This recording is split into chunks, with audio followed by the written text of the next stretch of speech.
there's a question. Firstly, why have you not commented very much in depth about the complex Israeli-Palestinian conflict? Lots of people in Canada and the US and Europe are now talking about it all the time, literally, especially young people on social media like college students, and there are lots of protests everywhere also. And there's more to the question, and I'll post it in the description of the video. But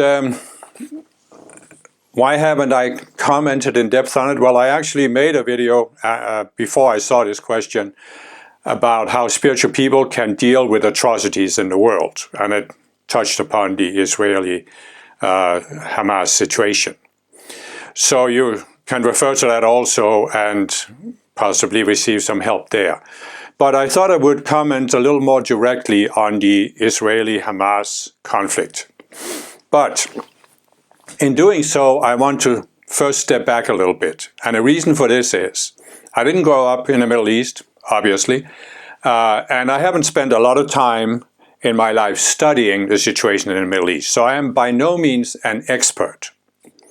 So what I will do here is I will step back and look at this situation from a spiritual perspective, from an outside perspective. And in order to do that, I want to start touching upon a topic that some sociologists and other scientists are talking about called megatrends. And these are like big movements in society that affect all societies. And I want to talk about the, so to speak, mother of all megatrends.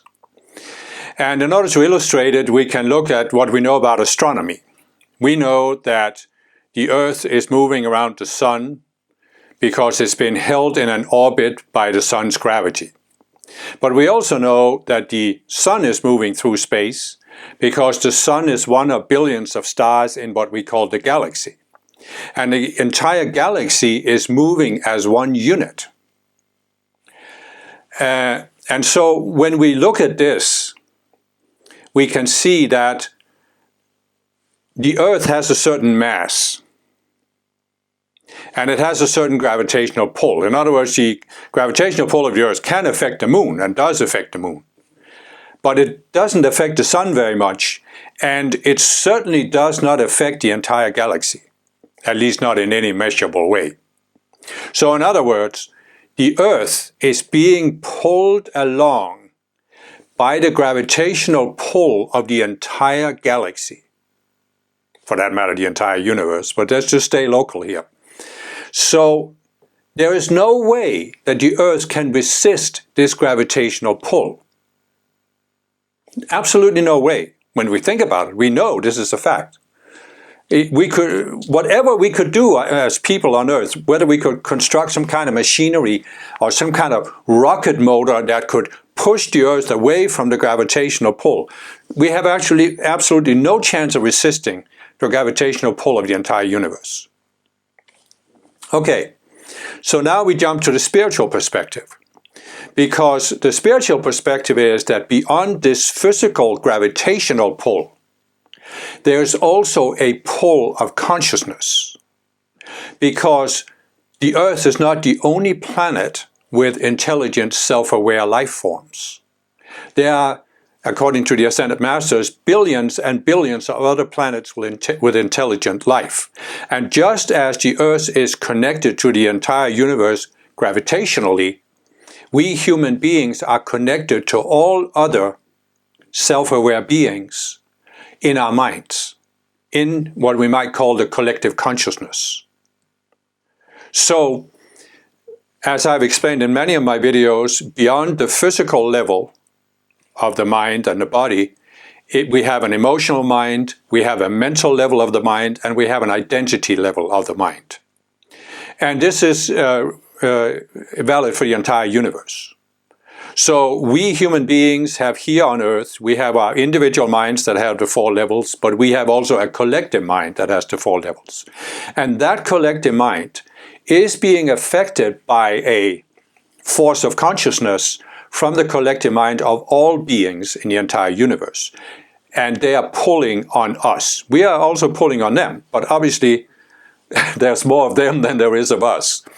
So the thing is, what the Ascended Masters are explaining is that the entire universe, the vast majority of planets, the vast majority of intelligent, self-aware beings are in an upward spiral of rising towards higher and higher levels of consciousness. And this upward spiral is pulling on all beings in the entire universe. Now, the Masters explain there are two basic types of planets. There are natural planets where the beings have consciously embraced the upward spiral, and there are unnatural planets, which is basically planets where the beings have not consciously embraced the spiral, recognized the upward spiral, or they are resisting it. Maybe not consciously, but they are resisting it. So Earth is one of these natural planets. And what you see going on right now, the mother of all megatrends that is going on right now, is that there are people on Earth who, even though they may not use this terminology and may not be consciously aware of it, they are tuned in to this cosmic upward spiral. And they are flowing with it, they are raising their consciousness, and you see this in nations that are open to change, willing to change, that are striving for higher and higher levels of awareness and sophistication. And then there are people on the planet who are resisting it. Most of them are not conscious of it, although a few leaders are conscious of it. But they are resisting this mega trend.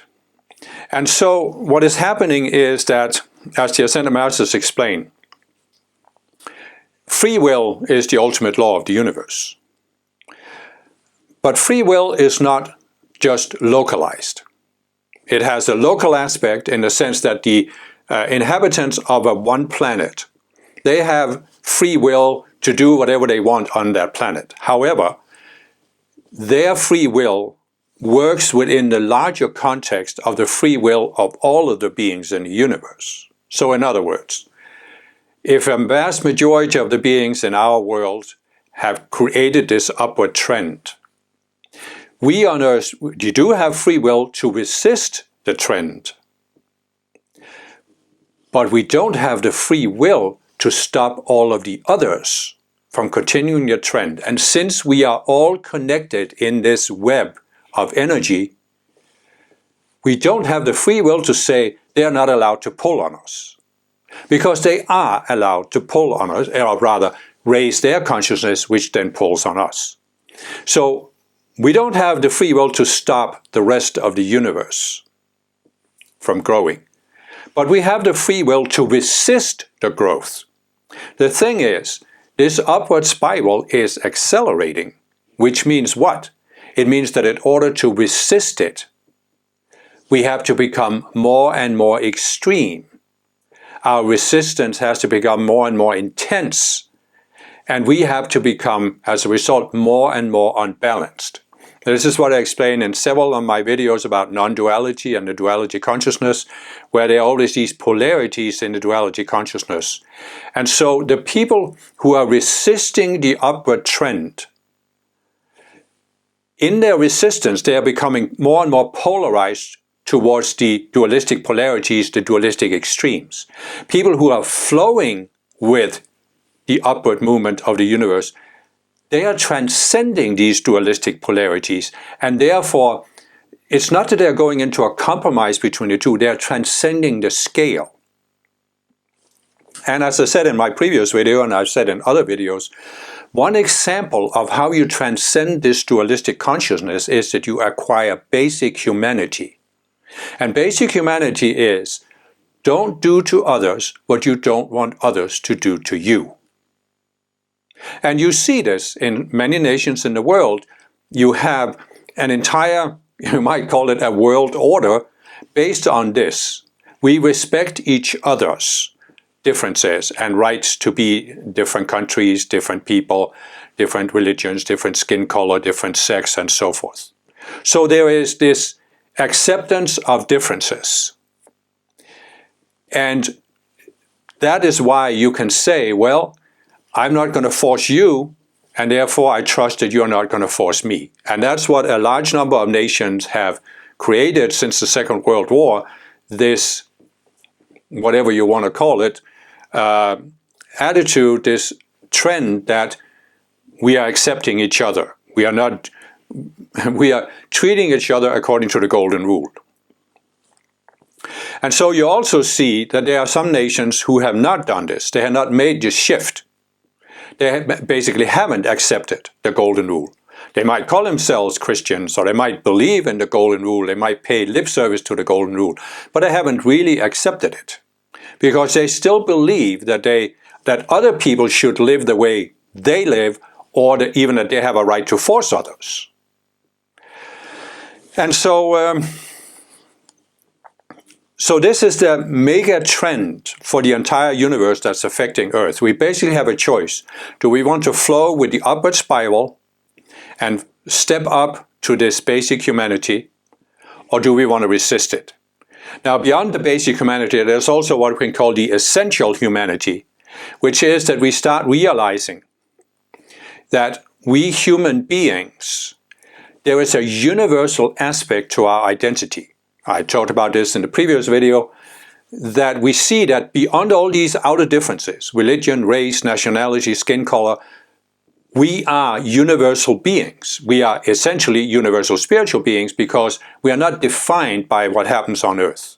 So you may have been born in a specific nation.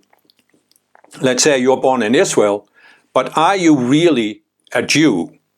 Or are you a universal spiritual being who was simply born in a particular culture? And you may have been affected by that culture as you grew up, but the essential humanity is that you can actually walk a path where you transcend these outer divisions. So you can see, first of all, the basic humanity in everyone, but also see the essential humanity in yourself and in other people. And this creates the possibility that people can find a way to coexist and accept differences.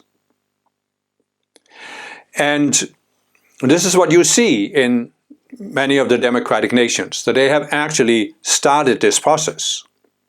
Obviously it can go further, but they have started it, right? So what does this actually mean?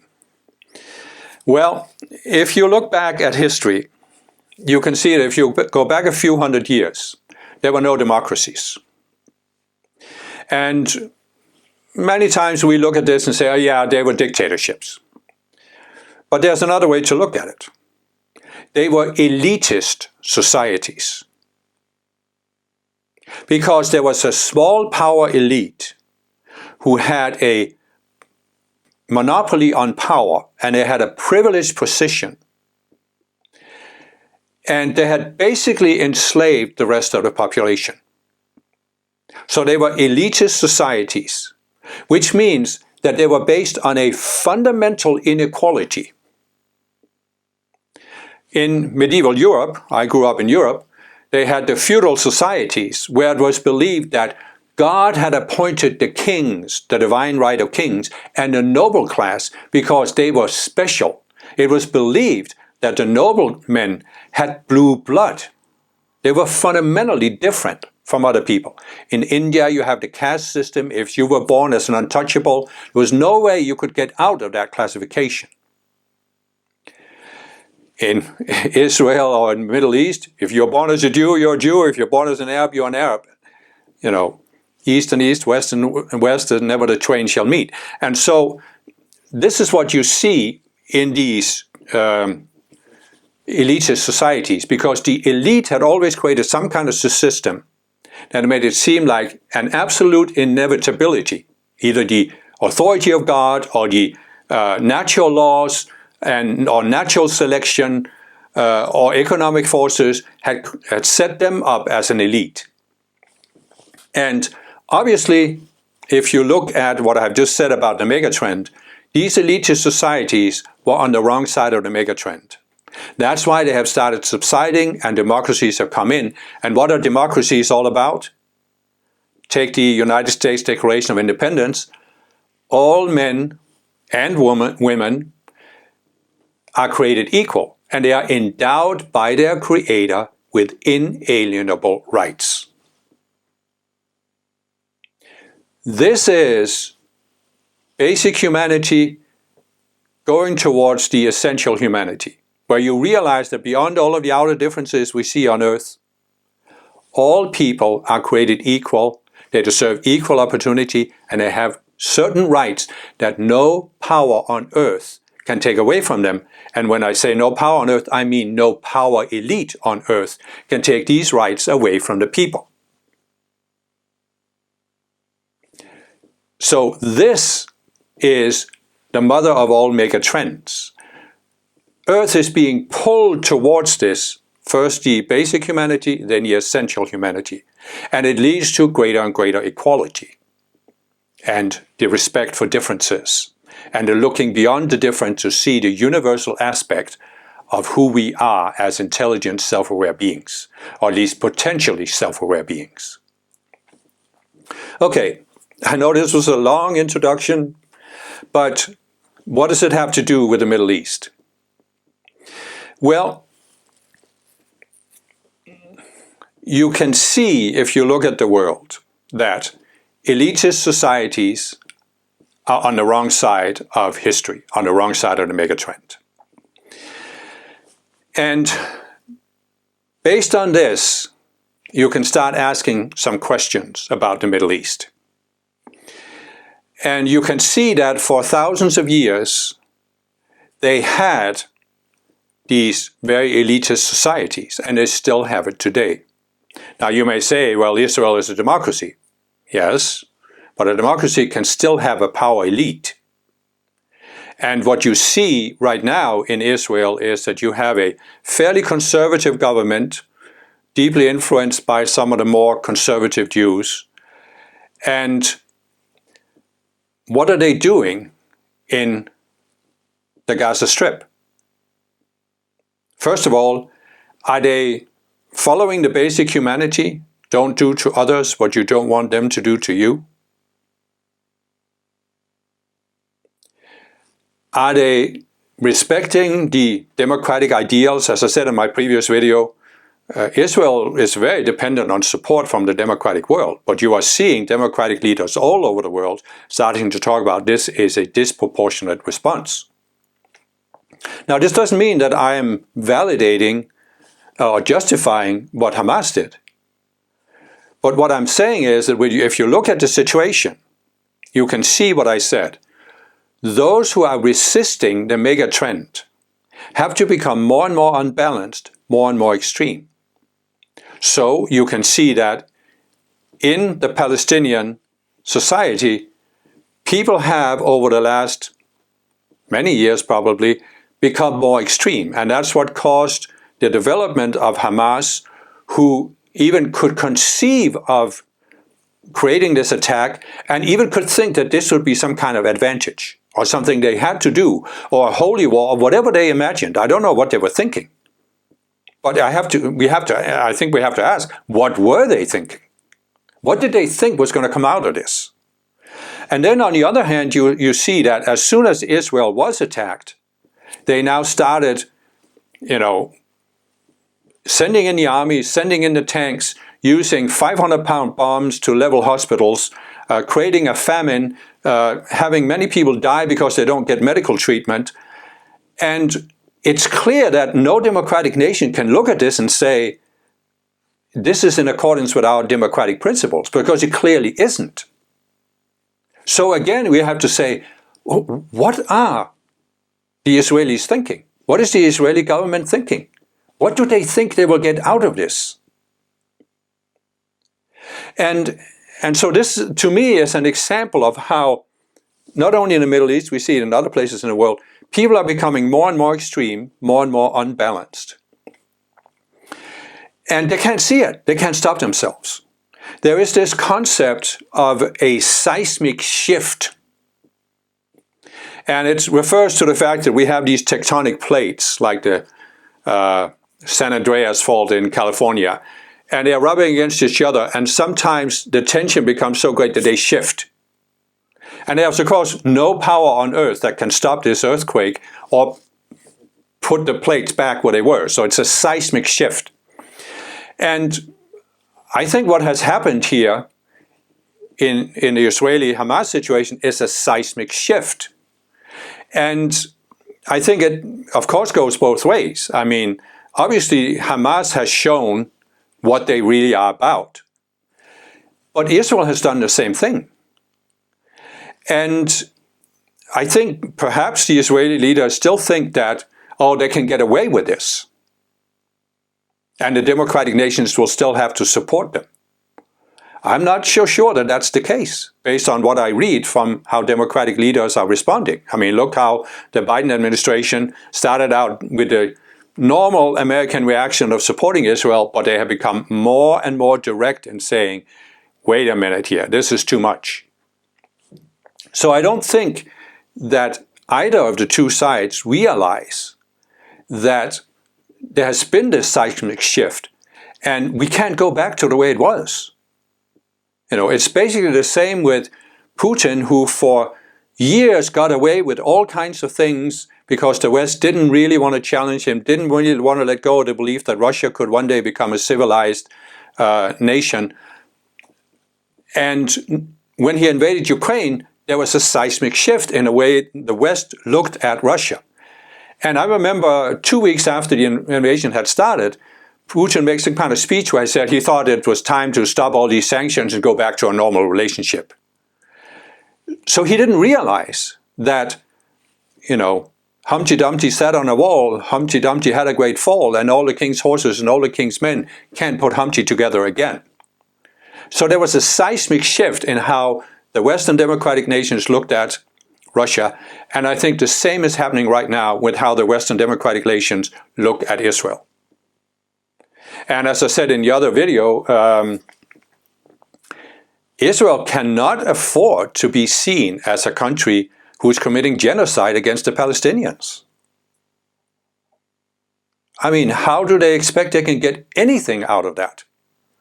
So the question I would have is,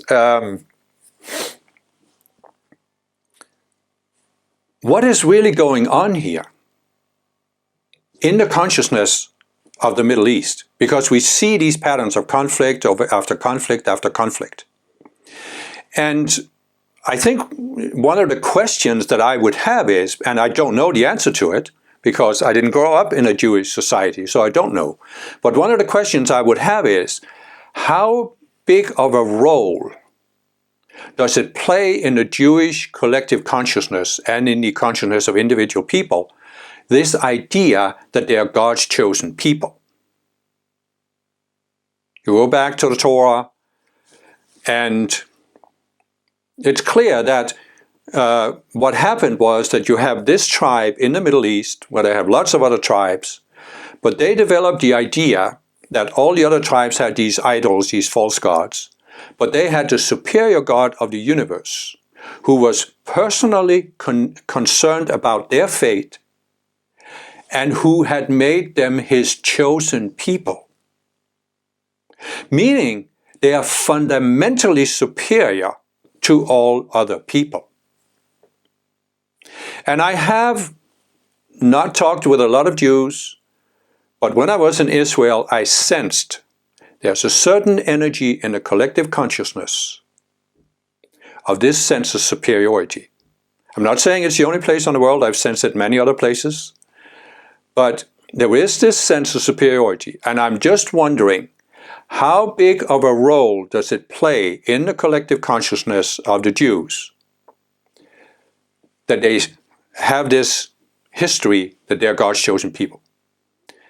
This is probably something that they would never talk about with outsiders. They might not even talk about it themselves. I'm just wondering, do they think that because they are God's chosen people, they have a right to do whatever they want in the Gaza Strip, and that they should be able to get away with it, and that they can continue to count on support from the democratic world because they can always refer to the Holocaust, and they can always say that anybody who criticizes the policy of Israel is anti-Semitic? I'm just asking here. Then, of course, Arabs.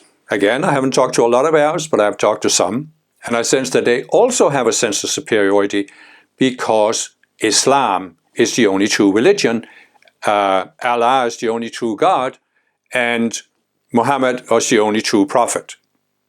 So there's a sense of superiority there as well. And I'm just wondering again, how big of a role does this play in these conflicts between Jews and Arabs that we see going back thousands of years, basically, at least hundreds of years? And so why is this relevant? Because what did I say about this megatrend? We are moving towards a point where we are seeing this, first the basic humanity, where we don't do to others, but also the essential humanity, where we see beyond the outer differences and see that we all have rights. And we should all be equal. And this trend, that some people are superior to others, is completely against that megatrend. This entire mentality that some people are special. Whether it's a small power elite of noblemen in Europe, or whether it's a particular tribe in the Middle East, or a particular religion, or a particular nation, it's completely against the megatrend of the universe, which is moving towards accepting that universal equality of the equal value of all human beings. And look at the Middle East again. What is one consequence of this megatrend? It is the suppression of women is not sustainable. It is time that society stops suppressing women. And where do you find some of the greatest suppression of women? Well, isn't it in the Middle East? Look at Iran. Here's a young woman. She has her hair covered, but it isn't covered exactly the way that the police thinks it should be. So she gets arrested, gets beaten up, and dies. Is this sustainable in the long run? I mean, does there not come a point where somebody somewhere needs to start seeing and needs to start expressing that the entire Middle East is on the wrong side of history, that they are lagging behind? I know some people have already said it, but I'm just saying there needs to be more of a general awareness. And what does that mean? What does it really mean? Now, if you take this question here that a lot of young people in Canada, US, and Europe are talking about it all the time, literally, and they're on social media, and there are lots of protests everywhere. But what do you see many of these people doing? They are polarized. You're either for Israel or you're for the Palestinians, or you're against Israel. But what am I saying? The mega trend is not about these dualistic polarities where we are for this or against that. It's about transcending that dualistic way of looking at situations and saying, it's not a matter of whether I'm for Israel or for the Palestinians. I am for basic humanity. You can't bomb hospitals. You can't shoot innocent civilians at a concert and rape them or take hostages. So it's a matter of finding a different approach where we are not saying, well, we have to support Israel because otherwise we are anti-Semitic and then we are basically like the Nazis that are persecuting the Jews all over again. Or we have to support the Palestinians because they absolutely have to have their own state right now. It's too simplistic. It's too black and white. And it is this simplistic black and white thinking, this dualistic polarized thinking, that has created and sustained the conflicts in the Middle East for thousands of years. And if there's going to be any chance of going to a higher level, we have to start seeing this consciousness and challenging it. I'm not saying it's going to be easy. I'm not saying it's going to be happening in 5 minutes. But I'm saying this is what I think spiritual people can do about this situation. Speak out in this way, based on the basic humanity, the essential humanity. Don't do to others and treat all people as if we are equals and have equal rights. And I honestly think that this is what most democratic nations want. They may not be able to say it exactly this way, but this is what they would like to see. They would like to see that Jews and Palestinians would be able to sit down and negotiate based on this basic humanity, essential humanity, and find a long-term viable solution. And just as a side note, I think that, Humpty Dumpty has fallen off the wall, and Israel's opposition to a Palestinian state, it's just dead. I mean, it's just dead in the water. They may not have realized it, but it's an inevitable outcome. I'm not saying it's a simple outcome. I'm not saying it's necessarily will bring peace and harmony, but it's inevitable. I mean, just as the creation of the State of Israel happened because of the persecution of the Jews, Israel has now, by doing what they're doing in Gaza, they have made sure that the Palestinian state is an inevitability. Just because how else can democratic nations respond to this crisis? And I think probably there are many people in Israel who would support this. But obviously the current government will not. So is the current government sustainable? I mean, I don't know. I'm just saying it's clearly against. What Hamas did was against the megatrend, but the Israeli government response is against the megatrend. And what's the outcome going to be? Well, I don't know. I don't have a crystal ball. But I do see that there has been this seismic shift in how the democratic nations look at Israel. And actually the question even mentions it here. I thought Israel was the good guy in the past, I guess. But now my personal views admittedly have changed a lot, to say the very, very least. And, it goes on to say, what is in Israel's future if it continues on its current course? And is it really committing genocide like South African governments has recently alleged? And as I said, it's essential for Israel to not be seen as trying to commit genocide. But how else would you characterize what's going on? I mean, you might say they are trying to eradicate Hamas. But in the current situation, how do you separate Hamas from the Palestinian people? How do you make that determination?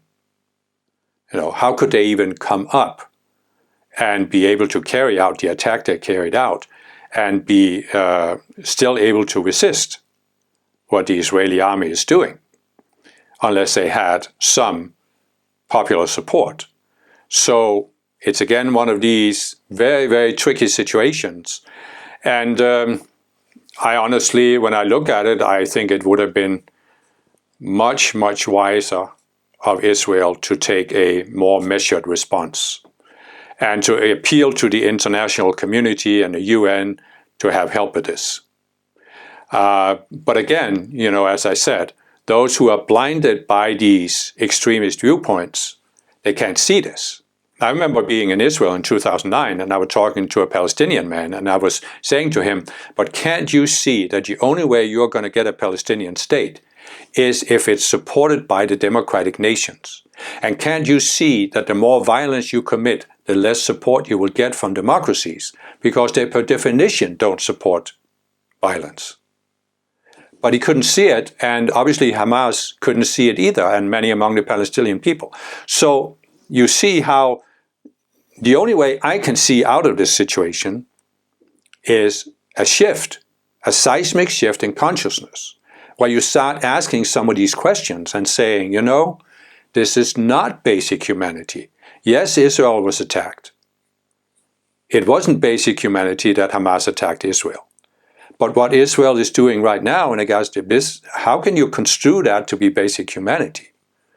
And so what is basic humanity based on? It's based on, don't do to others. What is the credo in the Torah, what we call the Old Testament? It's an eye for an eye and a tooth for a tooth. Has Israel shifted out of that? Has Hamas shifted out of this? Has the Middle East shifted out of this? Because if they haven't shifted out of this eye for an eye and a tooth for a tooth, it's again completely behind the megatrend. And it's obviously not something that can be supported by the democratic world. So I don't know where it's going to go, but these were just the comments that I thought I would make at this point. And again, as I said, I'm not really an expert in this. So I've tried to be as non-specific as I can be and just give a more of a spiritual, broader perspective on it. And I'm doing this, of course, because I don't have any illusions that the decision makers in the Middle East are going to listen to what I'm saying and say, oh, this guy is right, we had better change. So that's why I'm talking to spiritual people. And obviously spiritual people, I think, can grasp what I'm saying, and probably many have already had thoughts along these lines. So hopefully I'm just crystallizing what a lot of people have been thinking already.